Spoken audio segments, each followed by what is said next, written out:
चिपळूण तालुक्यातील नागाव हे गाव आपण पाहिलं. नागाव हे गाव खूप गाजलेलं गाव. गावामध्ये अनेक वस्ती, एक सुंदर असं गाव, नीटनेटकं गाव. पण गावाला नेमकी नजर कोणाची लागली असं म्हटलं तर वावगं ठरणार नाही. कारण मग बघितलं तर सुरुवातीला शिंगेची ठिणगी पडली आणि त्यानंतर आता पालांडे कुटुंबियांचं 400 वर्षांची समाधीस्थळ तोडफोड करण्यात आली आणि त्यानंतर ओडिशनला 17 गुन्हा दाखल करण्यात आलेला आहे. नेमकं हे प्रकरण काय आहे, नेमकी नजर कुणाची लागली आपण जाणून घेतोय. आपल्यावर पालांडे आहेत. सर काय सांगा. नमस्कार, माझं नाव श्रीकांत शंकर पालांडे. काय नेमका प्रकार आहे? आता जर शिमगा हा विषय झालाच आहे, पण आता जी अशी माहिती समोर येते की अशी जी गुन्हा दाखल झालेला आहे की 400 वर्षापूर्वीची जे समाधीस्थळ आपले होते ते तोडफोड करणारे, त्यामुळे 17 गुन्हा दाखल झाला. नेमकं प्रकरण काय?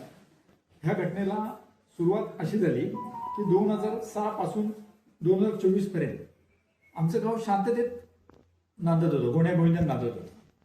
त्याच्यामध्ये तर सुरुवातीला मला एक सांगा, समाधीस्थळ जे आहे नेमकं आपण जो 400 वर्षापूर्वीची प्रथा आहे ही प्रथा नेमकी काय? आमच्या पूर्वजांनी सांगितल्यानुसार आम्ही आज तागायत त्या जमिनीमध्ये आमचा दफनविधी चालतो. कोणत्या ठिकाणी चालतो? एकंदरीत सुकाई मंदिर जे आहे त्या मंदिरच्या लगतच हे दफनविधी चालतो. आता नेमकं ते नेमकं कसं चालतं? किती वर्षापासूनची परंपरा चालते? सुकाई मंदिरच्या समोर एक सर्वे नंबर 35-19 हा पालांडेंच्या मालकीच्या कुटुंबियांच्या मालकीचा आहे. जो एक नाही म्हटला तर एक 52 गुंठ्याचा तो एक प्लॉट होतो आणि त्या प्लॉटमध्ये पालांडे हे त्या देवीचे हे मानकरी आहेत आणि त्या मानकऱ्यांच्याच हस्ते ह्या सगळ्या बऱ्याचशा देवीच्या ज्या सगळ्या तिथी आहेत वगैरे उत्सवाच्या तिथी आहेत ह्या सगळ्या त्या मानकऱ्यांच्या गावाला सोबत घेऊन मानकरी पार पडत असतात. त्या जमिनीमध्ये पालांड्यांची दफनभूमी पण आहे. आमच्याकडे दफन पूर्वी परंपरेपासून दफन केलं जातं. देवाच्या सर्वे नंबर 34च्या जमिनीच्या लगतच सर्वे नंबर 35 आहे.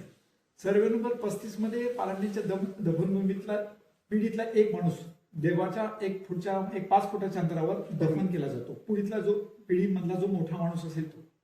उर्वरित जमिनीमध्ये इतर लोकांना आम्ही दफन करत होतो. 2005 पर्यंत 1995 ते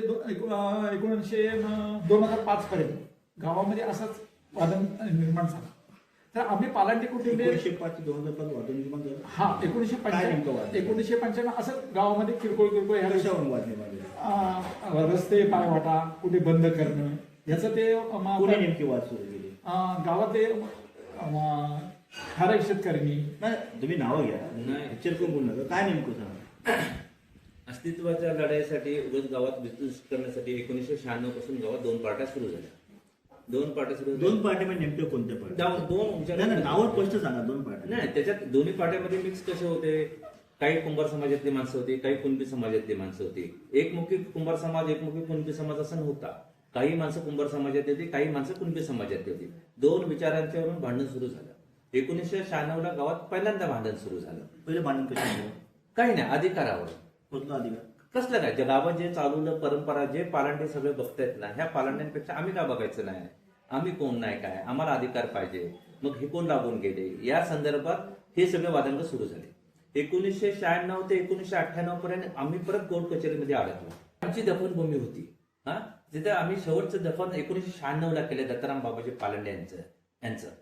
पिढी मागे एक होतं ते पावले. मग गावानं आम्हाला विनंती अशी केली. आमचे ज्येष्ठ बंधू चंद्रशेठ पालांडे त्या मिटिंगचे अध्यक्ष होते.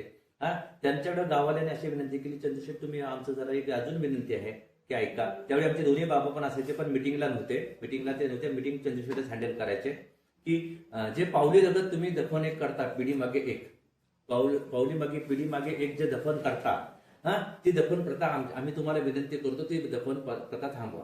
मग चंद्रशेट्टी तात्काळ तिथे जागेवर त्यांना निर्णय दिला होता की आजपासून आम्ही पालांडे पावली लगतची दफन करतो ते आम्ही थांबवतो. पण तिथून जे 50 फुटावर आमची जी दफनभूमी आहे तिथे आम्ही आमचं दफनभूमी चालू राहणार. आमचं दफनविधी चालू राहणार. म्हणजे आम्ही गावाच्या समजुतीसाठी आम्हाला कोणाचं बर्डन नव्हतं, आमच्याकडे काही नव्हतं. पण आम्ही गावाच्या भल्यासाठी, गावाच्या विकासासाठी आणि गावाच्या एकीचा विचार करून आम्ही ते दफन बंद केलं. पण तो जो चौतर होता आमचा 12 बाय 12चा एक चौतर आम्ही बांधला होता. पूर्वी दगडाचा चौतारा होता, पुरातन होता. त्याला कव्हरिंग करण्यासाठी आम्ही एक चौतारा परत नवीन त्याला रिन्युएशन करून बांधला. हा, मग बऱ्याच गावांना आम्हाला अशी विनंती केली की भविष्यात जर आपलं मंदिर बांधायचं असेल, भविष्यात आपलं मंदिर बांधायचं असेल तर चौतऱ्याची जागा तुम्ही कमी कराल काय. त्यावेळी पण सदस्य मोठ्या मनाने म्हटले होते, भविष्यात मंदिर बांधताना जर काय असेल तर मी माझी चौतऱ्याची जागा आहे ना जी ती मी कमी करायला, जागा मूळ जागा सोडणार नाही, मूळ जागेत फक्त मी आकारमान कमी करणार आणि माझी पूर्वजांची तिथे आठवण आहे मी ती स्मारक ठेवणार. या करारानुसार 2006 पासून हे सगळं आपण करायचं. ज्यावेळी आम्ही हे केलं आणि ज्यावेळी 52 गुंठे जमीन मोजायला सरकारी आम्ही त्यासाठी पैसे पण गावाकडून खर्च केले, पण काही लोकांनी ना त्याच्यात उद्दिष्ट आणलं, ती जी सरकारी मोजणी करायला पाहिजे ते त्याऐवजी ते घरगुती साधी मोजणी केली. साधी खाजगी मोजणी केल्यानंतर आम्हाला त्यांचा डाव लक्षात आला की त्यांचा डाव वेगळा होता. त्या दिवशी जी आमची समाधी तिथं होती, आमची समाधी जिथं आहे त्यांचा आमचा डाव, त्यांचा ह्या मोजणीच्या मागचा त्यांचा जो डाव होता तो आम्हाला त्या दिवशी लक्षात आला नाही, कारण आम्ही मोठ्या मनाने चांगल्या मनाने ती मोजणी करत होतो. तर त्या दिवशी त्यांचा असा डाव होता की जी पालांची मंदिरालगतची जी समाधी आहे ती जर सरकारी लँडमध्ये सापडली तर त्याच दिवशी काढायची. असा त्यांचा मनसुबा होता. हे आम्हाला नंतर समजलं, कारण ते पण आमचेच गावले, त्याचे 5-6 जण नंतर कोण फुटून आम्हाला दुसऱ्या दिवशी बातमी सांगायची की त्यांचा डाव असा होता. आम्ही मोजणीला सगळे हजर होतो. मोजणी शांततेत पार पडली. ती समाधीची जागा आहे ती आमच्या 52 गुंठ्यात खाजगी मालकीत निघाली आणि ही जागा त्याच्यावर त्यांचं समाधान झालेलं आहे. ते रागाने अर्धवट मोजणी दाखवून निघून गेले लोक. जी आम्ही 10 लोक ह्याच्यासाठी नेमली होती जमीन मोजण्यासाठी, ह्या 10 लोकांचं ह्याने काय केले, ह्याने एक गावात तेढ निर्माण केली, भावनिक तेढ निर्माण केली आणि ह्या 10 जणांच्या संगनमताने, त्याच्या 10 जणांमध्ये 2 आमचे पालंड्यांचे होते, एक प्रकाश पालंडे होता आणि जमीनमध्ये शिवाजी पालंडे होता. आम्ही ही सगळी माणसं दिलेली होती जमीन मोजण्यासाठी. ह्यांनी आमच्या परिस्थिती म्हणजे आम्हाला पालंड्यांना, मूळ मानकऱ्यांना विश्वासात न घेता ह्या 10 जणांची एक त्यांनी ना ट्रस्ट ऑफिसला अर्ज केले, ट्रस्टसाठी. हा त्यांनी घाणेरडा डाव तिथे खेळला. नेमकं कारण काय हो? समाधी स्थळ हटवण्यामागचं नेमकं कारण काय? समाधी स्थळ हटवण्यात काय जरा सांगतो, गावामध्ये जास्त प्रकार भांडण व्हायला कळीचा मुद्दा म्हणजे सर्वे नंबर 35/19 ही जमीन. ह्या लोकांचं म्हणणं काय की ती जमीन पालांडेनी गावाच्या नावानं करून द्या, हा कळीचा मुद्दा. आम्ही त्या जमिनीला चिटकून का राहिलो, तर ती जमीन 100 वर्षापासून पालांड्यांच्या ताब्यात आहे आणि नुसती ताब्यात नाही, त्याच्यात पालांड्यांच्या. पण तुम्ही एक गोष्ट सांगा मला, तुम्ही जो सर्वे केला किंवा तुम्ही मोजणी केली, ती मोजणीमध्ये जमीन जाते का? मोजणीमध्ये ती जमीन पालांड्याच्या ह्याच्यामध्ये आहे. जिथं पालांड्यांची ज्या दफन वगैरे सगळ्या गोष्टी केल्या जात होत्या ती पालांड्यांची स्मशानभूमी ह्या त्या सर्वे नंबर 35/19 मध्ये सापडली. ही बाबर तरी पण ते असं का म्हणतात की हे बामण तर जमीन त्यांनी आहे ना. कळीचा मुद्दा कसा झाला, त्यांना सुरुवातीला सर्वे नंबर 35/19 ही जमीन पाहिजे होती. त्यांनी रीतसर मार्गाने ह्या भांडणं करून आमच्याकडे मागवायचे ते प्रयत्न केले. ज्यावेळी ते आम्ही देत नाही म्हटलो, मग त्यांनी दुसरं हत्यार कुठला काढली, तर ते ग्रामपंचायत हाताशी त्यांनी ह्याच्यासाठी दिलं आणि ग्रामपंचायतच्या माध्यमातून पालांडे कुटुंबियांना ते प्रत्येक वेळी नोटीस द्यायला लागले. काय नोटीस द्यायला लागले की तुम्ही याच्या पुढे तिथं दफन करू नका, तुमचं तिथलं ते समाधी स्थळ आहे ते उद्ध्वस्त काढून टाका, अशी आम्हाला ते नोटीस द्यायला लागली. त्या नोटिसीला आम्ही काय म्हणतो, हा आमच्यावर आमची पालांडीची मुळात घरे किती 3 ते 4 बोटा मोजण्याची, बाकीचा उर्वरित गाव सगळा त्यांच्या गावाचा गैरसमज केलेले 2 ठिकाणी. ते नंतर मी तुम्हाला सांगेन 2-3 लोकांनी. कोण नेमकं आहे? नावं सांगा, प्रश्न सांगा. मी एक सांगेन, धेमाजी साहेबचं एक घर आणि हा विठ्ठल देऊळ साहेब ही अशी 2-3 मंडळी, 2-3 घर अशी. आणि प्रकाश चोपडा. हा, ही 2-3 घर अशी आहेत की ते गावामध्ये ना त्यांना पालांड्यांचं वर्चस्व नको आहे. आणि त्यांनी ग्रामपंचायतच्या माध्यमातून आम्हाला पालांड्यांना ते काय करायला लागले की तुम्ही तिथं दफन करायचं नाही. आणि हे ज्यावेळी आम्हाला हे झालं की आता काय ना काहीतरी आम्हाला उत्तर दिलंच पाहिजे, म्हणून आम्ही कोर्टात गेलो की बा हा आमच्यावर अन्याय होतोय. आमच्या कोर्टात निकाल त्यांच्यामधून नाही.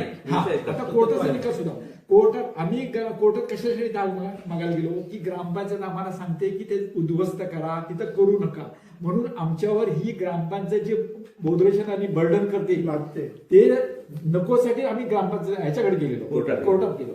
कोर्टात फक्त ती हद्द तुमची फिक्स नसल्यामुळं आमचा अर्ज फक्त बाजूला ठेवला गेला. कोर्टात असं कुठेही त्यांच्या ऑर्डरमध्ये मेन्शन केलेलं नाही की ती जमीन तुम्ही तुमच्या हद्द कोर्टाने निर्णय दिला, कोर्टाने निर्णय जसं ह्याला पाहिजे तसा दिलेला नाही.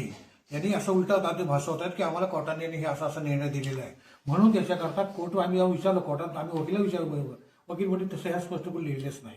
त्यामध्ये एक नाही म्हणून आम्ही म्हणतो त्याला पर्याय काय, त्यामुळे तुम्ही अपील करायला तुम्हाला पर्याय आहे. मग आम्ही ताबडतोब अपील केलं. अपील करून वरच्या कोर्टात सांगितलं की आता चालू आहे आता आमचं. त्यामुळे जो कोर्टाने दिलेला जो निर्णय हे म्हणतात तो तुम्ही मला एक गोष्ट सांगा, तुम्ही म्हणता अपील केलं बरोबर, हो. कोर्टाने निर्णय कधी दिलेला आहे आणि त्यानंतर अपील किती दिवसात केलं गेलं? 23 तारखेला का 21 तारखेला आपल्याला कोर्टाने आम्हाला तो निर्णय हे दिला. दिला. हां. आणि 22 तारखेला निर्णय कोणती 22 तारीख? 22 जानेवारी 2026 ला कोर्टाने हा निर्णय दिला.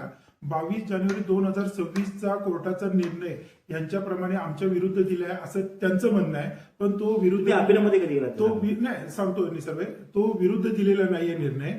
तो निर्णय कोर्टामध्येच पेंडिंग होता. तो निर्णय अजून ग्रामपंचायतीला सुद्धा आला नव्हता. त्या निर्णयामध्ये काय दिलं होतं ते कोणीही वाचले नव्हतं, त्यांनी पण वाचलं नव्हतं.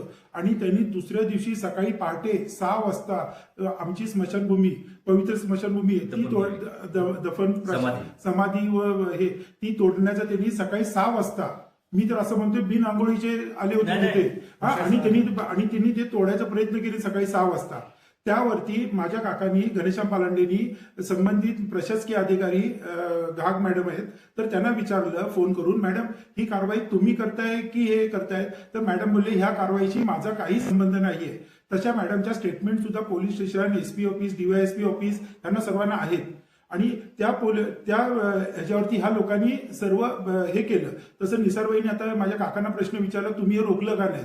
तर ते रोखण्यासाठी आम्ही घरात सर्व बसलो होतो. आम्ही सगळ्या हे प्रकरण घडत होतं तेव्हा एकदम दबावाखाली होतो. तेव्हा आमच्या आता एक वाक्य विचारलं, दबावाखाली होतात, नेमका दबाव कोणाचा? दबावाखाली होतात म्हणजे घरातली एक अशी वस्तू जी आमची पुरातन काळातली वस्तू आहे, तर ती तोडण्याचा प्रयत्न ज्यांनी केला, तर तेव्हा आमच्या घरावरती लहान मुलांपासून सगळ्यांवरती दबाव होता. म्हणजे एक दबाव म्हणजे नेमकं दबावाचा वेगळा अर्थ चुकीचा आहे. भावनिक भावनिक आम्ही सर्व होतो. आमचे नातेवाईक मुंबईपासून सर्व हे होते. सगळ्या समाजात आमच्या सगळ्यांची लोक एकदम चीड निर्माण झाली होती. असे झाल्यावरती तुम्ही गप्प का? त्या अनुषंगाने पप्पा बोलले शांतता राखा, आपल्याला कोर्टावरती विश्वास आहे, कोर्ट आपल्याला न्याय योग्य देतील. आणि आपण तिथे जाऊन भांडणं करणं म्हणजे कायदा हातात घेतल्यासारखं आहे. आणि कायदा हातात हा आपल्याला पालंडेनं शोभत नाही. म्हणून पप्पा बोलले आणि काका माझे बोलले की तू तिथे जा, आणि तिथं वस्तुस्थिती खरी आहे खोटी आहे ही पहा, आणि तू तुझ्या मोबाईलमध्ये फोटो काढून आण. त्या अनुषंगाने आम्ही जर त्यांना घाबरत असतो तर आम्ही छाती टोकून तिथे गेलो नसतो. आम्ही तिथे गेलो, त्यांचे सर्वांचे फोटो काढले, जिओ टॅगचे फोटो काढले. ते फोटो खरे खोटे शाबूत आम्ही कोर्टात केलेले. तिथे आम्ही त्यांचे फोटो काढून आणलेले, त्यांचा फोटो प्रूव्ह केलेले. आणि त्या फोटोला आम्ही कुठे दडपणाखाली जाऊन फोटो लपून छपून काढलेले नाहीये. छाती टोकून ते फोटो काढून आणलेले आणि ते सादर केलेले आहेत. दुसरं, तिथं जर आम्ही तिथं त्यांना अडवलं असतं, त्यांनी डोक्यात आमच्या पावडा घातलेला असता, आम्ही त्यांच्या डोक्यात 2 हाणलेले असत्या, आणि ह्याच्यात रक्तपात झालेला असता, आणि ह्याच्यात नको ते वळण लागलं असतं. आणि हे नको ते वळण हे योग्य झालं नसतं. आणि हे आमच्या पालांडे फॅमिलीला हे शोभनीय नव्हतं. अशी भांडणं करणं, कुणाचं शर्ट पकडणं हे आम्हाला शोभत नाही.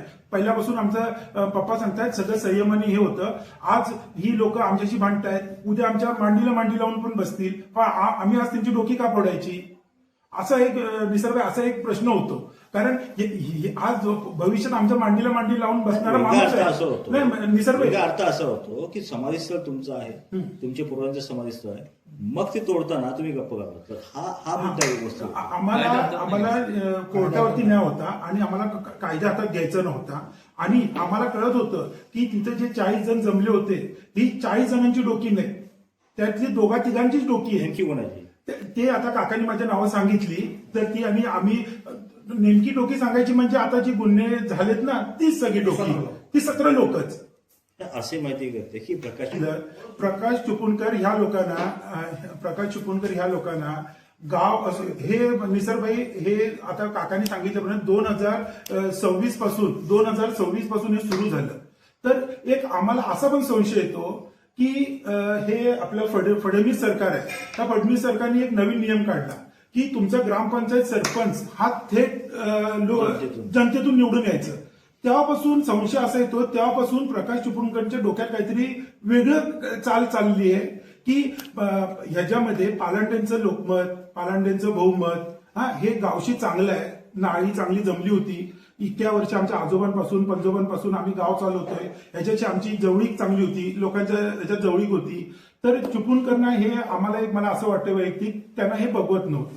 तर त्यांनी कळीचा मुद्दा नको तो हा आणलेला आहे आणि ह्याच्यात ते त्यांचं साध्य उद्याच्या ग्रामपंचायत इलेक्शनमध्ये त्यांना हे काहीतरी वेगळं साध्य करायचं होते. थेट सरपंच पालांडे जर चांगले गावाशी राहिले तर पालांडेचा सरपंच होऊ शकत नाही. हा, आणि त्यामुळं हे सगळं त्यांनी जाणून बुजून असं सगळं हे घडून आणलेलं आहे, असं एक संशय वाटतो आम्हाला. गावामध्ये पालांड्यांचा भूमिका अशी आहे की पालांडे हे देवीचे मानकरी आहेत आणि देवीचे मानकरी असल्यामुळं पालांड्यांना देवीचे जे 12 तिथी आहेत, देवीच्या सुकाई देवीच्या उत्सवाच्या संदर्भात, ह्याच्यामध्ये पालांड्यांचा रोल हा मोठा असतो. म्हणजे गावातल्या त्यांचा 2 नंबरचा 6वी मानकरी आणि उर्वरित गाव ह्यांना बरोबर घेऊन हा कार्यक्रम देवीचे पार पाडायचे असतात. त्यामुळे पालांड्यांची गळचिपी अशी होती की गावात जर समजा कुठलं काय वातावरण गढूळ झालं तर ते आपल्या उत्सवावर त्याची सावट पसरू नये हे कुठे ना कुठे पालांड्यांना वाटत असतं आणि त्याची पडसाद गावाच्या उत्सवावर होऊ नये म्हणून काही काळी पालांडे सुद्धा काय करतात की नमतं घेतात, जेणेकरून आपल्या सुकाई देवीच्या कार्यक्रमाला कुठल्याही अडथळा येऊ नये हा त्याच्या मागचा उद्देश असतो. साहजिकच नाही म्हटलं तर ही पालांड्यांची ही जी जे हे आहे त्याच्यावर विरोधक त्यांचा स्वतःच होरा करण्यासाठी टेंबा मिरवतात. ते टेंबा मिळवतात, भावनिक पालांड्यांवर दबाव आणण्याचा प्रयत्न करतात. पण पालांड्यांचा रोल असा आहे की तो त्यांना सगळे विधी पार पाडायचे असतात आणि ते विधी पार पाडत असताना एक गाव पण सांभाळावा लागतो. गावातल्या सगळ्या लोकांचे काय ना काहीतरी जे काय असतील 17 जणांवरती गुन्हा दाखल झालाय. आता पुढची भूमिका आहे, कारण कोर्टात निकाल अजूनही बाकी आहे, काय सांगा? 3 ठिकाणी 3 केसेस चालू आहे. एक जशी ह्या कोर्टात चालू आहे तशी प्रांत ऑफिसला जमिनीचा वाद चालू आहे. 3 केसेस कोणकोणत्या प्रकारचे आहेत? एक हा समाधीबाबत कोर्टमध्ये चालू आहे. 1952 गुंठ्याचा जो सातबार आहे त्याच्या कुळ कायद्याचे त्यांनी ऑब्जेक्शन केले. ती केस प्रांत ऑफिसला चालू आहे. तिसरी केस ट्रस्ट ऑफिसला चालू आहे, धर्मादाय आयुक्त.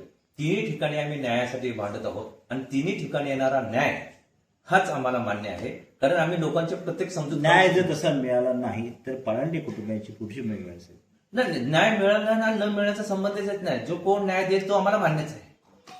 आपण या ठिकाणी पाहिलं एकंदरीत हे प्रकरण नेमकं काय आहे हे आपण जाणून घेतलेलं आहे. दुसरी गोष्ट शिमगा असो किंवा 1996 पासून 2026 पर्यंत नेमकं काय घडलंय थोडक्यात जे त्यांनी सांगितलेलं आहे.